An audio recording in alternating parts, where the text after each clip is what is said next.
আজকে বন্ধের দিন শুক্রবার, তো সবাই পরিবার নিয়ে ঘুরতে আসছে। এটা আমার কাছে খুব ভালো লাগলো যে আসলে মানুষের ব্যস্ততার ভিতরেও এই ছুটির দিনে ঘুরতে আসছে, এটা আমার খুবই ভালো লাগলো। আসলে সবারই এরকম ঘোরা উচিত। এদিকে অসংখ্য মিষ্টির দোকান আছে, আপনারা মিষ্টি পাবেন নীলা মার্কেটে, খুব ভালো মিষ্টি পাওয়া যায়। আর নীলা মার্কেট হাঁসের জন্য বিখ্যাত, এদিকে ভালো হাঁসের মাংস পাওয়া যায়।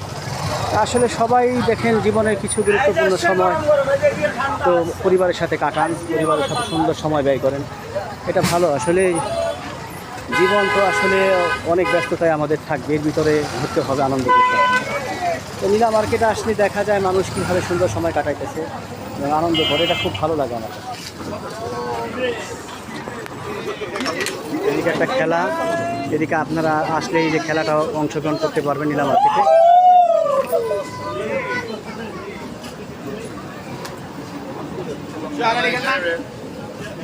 এদিকে আবার এই যে লটারির খেলা হয়, যেগুলো পুরস্কার দেয়, চমৎকার একটা জায়গা আসলে।